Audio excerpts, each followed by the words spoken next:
पुजारी अभी भी मुखिया के घर पर ही मौजूद था। जब निशिर मोलो की आवाज आना बंद हो गई तो सभी लोग एक एक करके घर से बाहर निकले। मुखिया और ठकुराइन भी पुजारी के साथ घर से बाहर निकल आए। मुखिया जी, अब हमें तांत्रिक बाबा को खबर कर देनी चाहिए।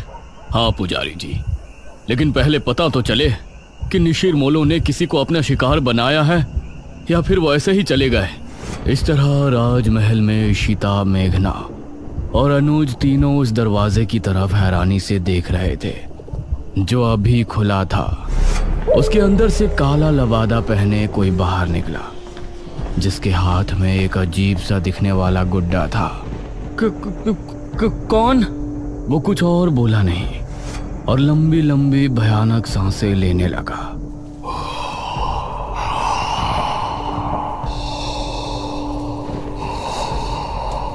उसकी भयानक सांसों को सुनकर ये तीनों डर गए और तभी वो तेज रफ्तार से इनकी तरफ भागा। भागो जल्दी, महल से बाहर निकलो।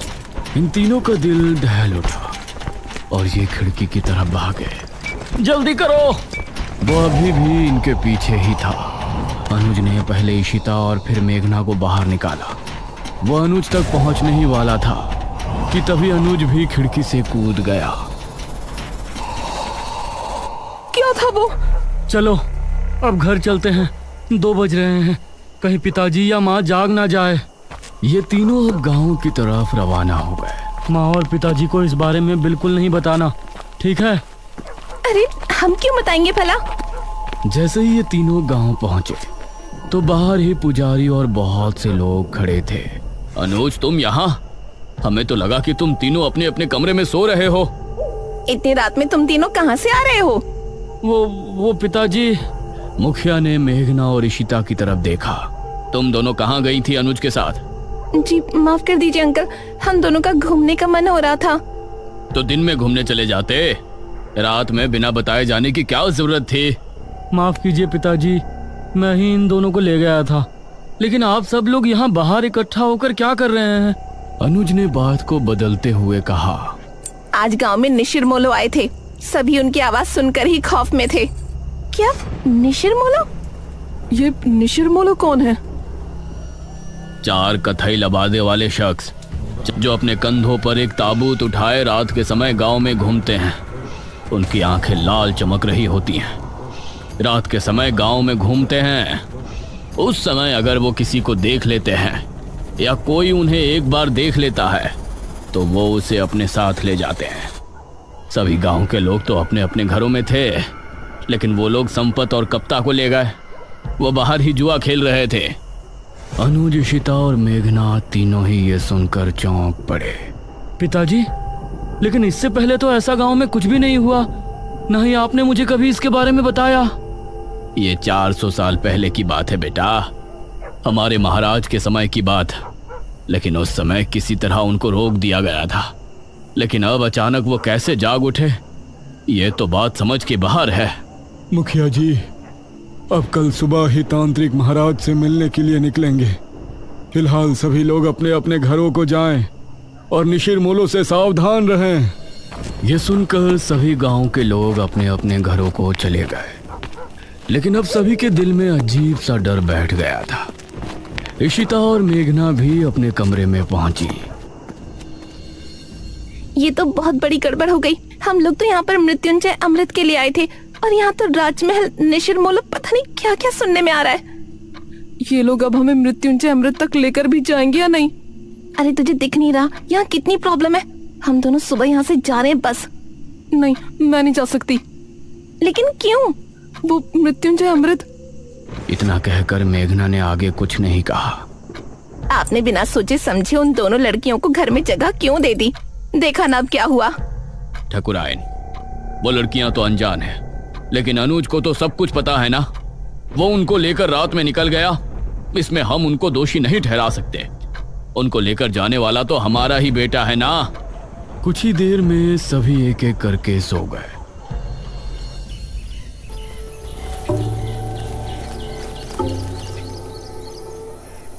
सुबह ठकुराइन ने दरवाजे पर दस्तक दी। दोनों उठ जाओ, सुबह हो गई है। ठाकुरायन ने बहुत ही रूडली बोला। Aunty ji, we are sorry. यह सुनकर वो बिना जवाब दिए वहां से चली गई। कुछ देर बाद फ्रेश होकर इशिता और मेघना दोनों ब्रेकफास्ट टेबल पर पहुंची। Good morning uncle. Good morning aunty. आओ बैठो बच्चों, नाश्ता करो।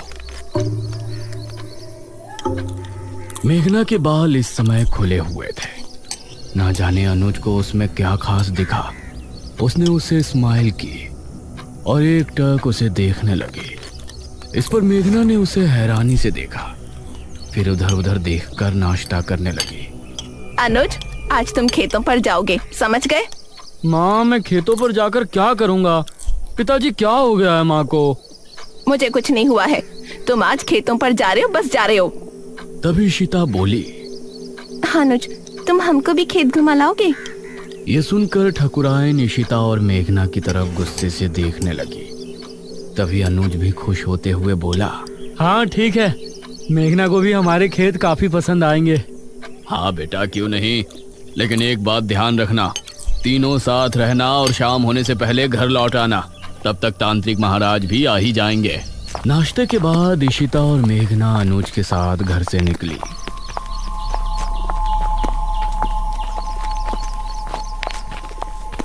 तुम अंकल आंटी के सामने मुझे ऐसे क्यों घूर रहे थे?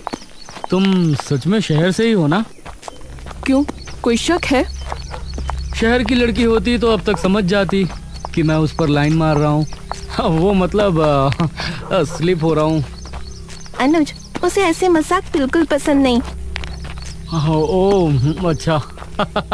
अच्छा ठीक है, सॉरी, लेकिन वो मजाक नहीं था। ये सुनकर मेघना भी हल्के से मुस्कुरा दी। ये लोग अब घने जंगल में पहुंच चुके थे। वैसे अनुज, यहाँ आने से पहले हमने कुछ सुना था। क्या सुना था? यही ना कि हमारे गांव के लोग एक नंबर के बेवकूफ है। अरे नहीं, किसी मृत्युंजय अमृत के बारे में कहा जाता है कि उसको पीने से बड़े से बड़ा रोग दूर हो जाता है। ये सुनकर अनुज ने इशिता और मेघना दोनों को घूर कर देखा। तो तुम लोग यहाँ मृत्युंजय अमृत की तलाश में आई हो? नहीं, वैसे वो झूठ नहीं तो सीधा बोलना था ना। बेकार में राजमहल जाकर मुझे भी माँ से डांट पड़वा दी। वो हमें लगा था कि सीधे उसके बारे में पूछने से तुम कुछ गलत समझोगे। वैसे ये इशिता पूछती तो लगता, लेकिन तुम पूछती तो नहीं लगता। ये कहकर अनुज मुस्कुराने लगा और इस बार मेघना के चेहरे पर भी मुस्कान छलक आई। तो क्या तुम हमें उसके बारे में बता सकते हो? उसकी कहानी बहुत ही अजीब है, मुझे पूरी नहीं पता। तो बताओ ना, मुझे सुनना है। जितनी पता है उतनी बता दो। ये बात मुझे दादाजी ने बताई थी। सन 1600 में एक बहुत बड़ी महामारी फैली थी। जवान बूढ़े सभी की तबीयत बिगड़ती और फिर कुछ ही दिनों में उनकी मौत हो जाती। उस समय जो राजा था उसे इसकी बहुत चिंता सता रही थी और राजा की चिंता देखकर उनकी बेटी राजकुमारी बहुत चिंता में थी। जब ठीक 4 साल उस महामारी को गुजर गए तो राजकुमारी रहस्यमय तरीके से गायब हो गई। गायब? वो कैसे? वो कहीं चली गई थी। राजा ने उन्हें बहुत ढूंढा, लेकिन वो कहीं नहीं मिली। उसके बाद ठीक 1 साल 1 महीने बाद राजकुमारी लौटी और अपने साथ वो एक बीज लेकर आई थी। महाराज ने उनसे सवाल किया कि कहाँ थी, तो उसने कोई जवाब नहीं दिया। उसके बाद उस बीज को बोया गया और उससे ये बरगद का पेड़ उगा और इस बरगद के पेड़ से ये मृत्युंजय अमृत, इसको पीने से राज्य में आई महामारी खत्म हो गई। लेकिन कुछ समय बाद ही राज्य पर बहुत बड़ा संकट आया। कैसा संकट? और ये निशिर जिसके बारे में गांव के लोग बातें कर रहे हैं, उनकी क्या कहानी है? उसका तो मुझे भी नहीं पता। फिलहाल तुम वो देखो। उसने सामने की तरफ उंगली पॉइंट की। कुछ ही दूर पर सामने था एक हरा भरा बरगद का पेड़। उसे देखते ही मेघना हैरान रह गई। यह वही पेड़ था जो उसे सपने में दिखाई देता था और अब उसका वो सवाल और भी गहरा हो गया था कि ये पेड़ उसको सपने में क्यों दिखाई देता है। ओह माय गॉड, ये पेड़ तो बहुत बड़ा है। यही मृत्युंजय अमृत का पेड़ है। हाँ, और क्या? लेकिन इससे तो अमृत टपक ही नहीं रहा। वो अमृत तो सिर्फ पूर्णमासी और एकादशी की रात ही कुछ देर के लिए टपकता है। हर समय थोड़ी ना वो गिरता रहेगा। ओह, तो ये बात है। हाँ, अगर तुमको उसे देखना है तो तुम लोग पूर्णमासी तक यहाँ रुक जाओ। ये कहकर अनुज मुस्कुराया। मुझे मेघना के साथ थोड़ा और समय बिताने का भी बहाना मिल जाएगा। हम रुक तो सकते हैं, फिलहाल आप अपनी मम्मी जी को समझाओ। तुमने देखा नहीं सुबह कितना गुस्सा थी वो हमसे। उनका बस चलता तो वो हमें तभी घर से निकाल देती। अरे माँ है ना, तो फिक्र तो होगी ही, लेकिन बेफिक्र रहो, मेरे आगे कोई नहीं बोलता। तुम लोग बेझिझक यहाँ रुक सकते हो। हाँ ठीक है, वैसे भी हम लोग मृत्युंजय अमृत देखने से पहले तो नहीं जा सकते। लेकिन वो आदमी जो हमें राजमहल में नजर आया था, वो कौन था? इस पर अनुज ने मेघना से नजरें मिलाई। पागल। पागल? What do you mean? देखो, उस वक्त उसे देखकर तो मैं भी डर गया था, लेकिन अब सोचता हूँ कि कोई पागल ही होगा जो बेचारा उस राजमहल में सो रहा होगा। हमने उसकी नींद खराब कर दी तो उसी वजह से हमारे पीछे भागा होगा। मेघना को इस बात में सहमति नहीं नजर आई। वो कोई पागल तो हो नहीं सकता, उसका पहनावा भी आज के टाइम का नहीं लग रहा था। इशिता ने पेड़ की कुछ फोटो खींची और ये लोग खेतों पर पहुंचे। ये काफी देर तक साथ घूमे और इनके बीच बातें भी खूब हुई। अनुज की बातें अब मेघना को भी अच्छी लगने लगी थी, लेकिन वो अपने सपने और इस गांव के रहस्यों के बारे में ज्यादा सोच रही थी। शाम होने से पहले ये तीनों गांव वापस पहुंच गए।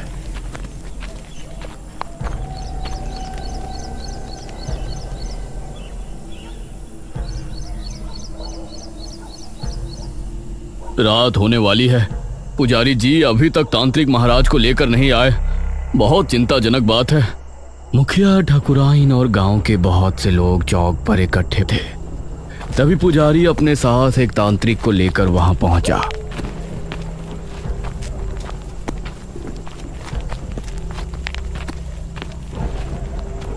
प्रणाम बाबा। प्रणाम। तांत्रिक महाराज नहीं आए? तांत्रिक महाराज शाम से ध्यान मग्न बैठे हैं। वो सुबह सूरज निकलने से पहले नहीं उठ सकते, इसलिए मैं उनकी जगह यहाँ आया हूँ। आप निशिर मोलो के बारे में सब जानते हैं ना? चिंता ना करें, तांत्रिक महाराज का आशीर्वाद हमारे साथ है। हम आपकी समस्या का निवारण करने की पूरी कोशिश करेंगे। तो बताइए तांत्रिक जी, क्या करना होगा? हम पूरी रात जाग कर एक अनुष्ठान करेंगे जो कि गांव के चौक पर होगा। यह पता लगाएंगे कि निशिर मोलो अचानक कैसे जाग उठे। आप सामग्री तैयार करें। एक बार अगर हम अनुष्ठान शुरू कर देंगे तो उसके बाद पूर्ण होने से पहले उठने का हमारे पास कोई कारण नहीं होगा। बहुत बहुत धन्यवाद बाबा, भगवान आपको सफल करे। इशिता ने चुपके से मेघना से कहा, ये लोग सच में बेवकूफ हैं या मुझे ऐसा लग रहा है? ये तू क्या कह रही है? और क्या, वो आदमी गायब हुए हैं, उसके पीछे कोई और वजह भी तो हो सकती है। जरूरी है कि उन्हें किसी भूत नहीं उठाया हो। निशिर मोलो, चुप कर।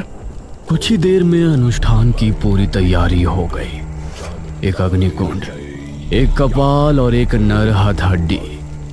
उसके आसपास 4 धूप बत्तियों से धुआं निकलकर वातावरण को शुद्ध कर रहा था। आप सभी अपने अपने घरों में जाएं और अनुष्ठान के सफल होने की प्रार्थना करें। हवा फिर से तेज हो गई थी। चौक पर सिर्फ तांत्रिक और पुजारी नजर आ रहे थे। मेघना और इशिता खिड़की से तांत्रिक को देख रहे थे। मुखिया, अनुज और ठाकुराइन सोफे पर बैठे थे। अरे मेघना, क्या कर रही हो वहां? आकर बैठो ना, कुछ नहीं होने वाला इन लोगों से। अनुज, तुम खुद किसी को नहीं मानते तो मानने वाले का मजाक भी मत बनाओ।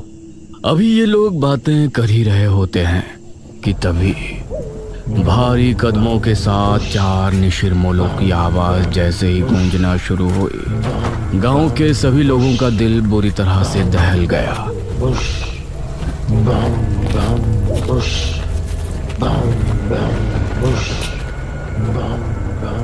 अरे ये आवाज! ये सुनकर मुखिया भी बुरी तरह से डर गया। जल्दी से सभी खिड़की दरवाजे बंद कर दो, कोई बाहर नहीं झांकेगा। उसे इस तरह से डरा हुआ देखकर इशिता और मेघना भी हैरान रह गए। हे भगवान, निशिर मोलो फिर से आ गए। 400 साल पहले तो ये सिर्फ शनिवार की रात्रि में ही आया करते थे। उनकी आवाज सुनकर पुजारी और तांत्रिक भी डर गए थे, लेकिन तांत्रिक ने मंत्र पढ़ना जारी रखा। बाबा, ये निशिर मोलो की आवाज कैसे आ रही है? तांत्रिक ने उसका कोई जवाब नहीं दिया। पुजारी भी डर गया था, इसलिए वो भी चुपचाप मंदिर की तरफ रवाना हो गया। वो आवाजें अब तेज होती जा रही थी। मेघना ने जल्दी से खिड़की को बंद कर दिया। इधर पुजारी मंदिर की तरफ बढ़ ही रहा था कि तभी उसको सामने से निशिर मोलो आते हुए नजर आए। पुजारी उन्हें देखकर बेहद डर गया और खौफ भरी आंखों से उन्हें देखता रहा। ताबूत खुलते ही और उसके बाद सब कुछ सन्नाटे में बदल गया। हे भगवान, ये तो पुजारी जी की आवाज है। इसका मतलब है निशिर मोलो ने पुजारी जी को भी। पिताजी, उनकी आवाजें तो अभी भी आ रही हैं। हे भगवान, पता नहीं क्या होगा। तांत्रिक बाबा की रक्षा करना।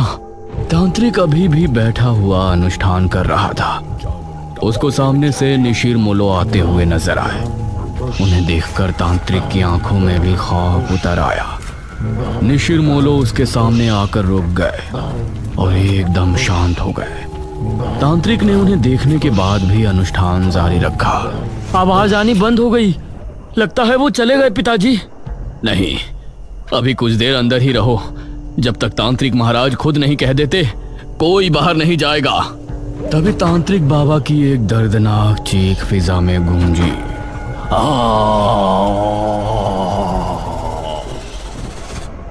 हे भगवान, ये तो तांत्रिक बाबा की आवाज है। धीरे धीरे आवाजें हल्की होती चली गईं और फिर पूरी तरह से शांति छा गई। चलो, सब जल्दी से बाहर चलो। अब मुखिया और सभी गांव के लोग अपने घरों से निकलकर चौक पर पहुंचे। वहां उन्होंने देखा कि तांत्रिक बाबा किसी मिट्टी के पुतले के जैसे जमे बैठे हैं। उनकी आंखें और मुंह पूरी तरह से फटा हुआ है। तांत्रिक बाबा! अगले ही पल उनका शरीर धीरे धीरे गायब हो गया। ये भयानक मंजर देखकर सभी के डर के मारे चीख निकल गई। निशिर मोलो पुजारी जी को ले गए और तांत्रिक बाबा का अंत कर दिया। इसका मतलब वो सिर्फ ये अनुष्ठान रोकने आए थे। पिताजी, अब निशिर मोलो से हमें कौन बचाएगा? अब तो तांत्रिक महाराज को ही आना होगा, वही कुछ कर सकते हैं। इशिता और मेघना तांत्रिक की मौत देखकर बहुत डर गई थी। दूसरी तरफ गुफा में बैठे बड़े तांत्रिक ने अचानक से अपनी आंखें खोली। उनके चेहरे पर चिंता की लकीरें साफ नजर आ रही थी। निशिर मोलो का ये रूप, उसने हमारे शिष्य का भी अंत कर दिया। अब हमें खुद वहां जाना होगा, वरना प्रलय आ जाएगा। उस रात जब मेघना सो रही थी तो उसे एक सपना आया। वो एक राजकुमारी वाली वेशभूषा में एक सुनसान जंगली इलाके में घूम रही है। दूर दूर तक कोई नजर नहीं आ रहा है।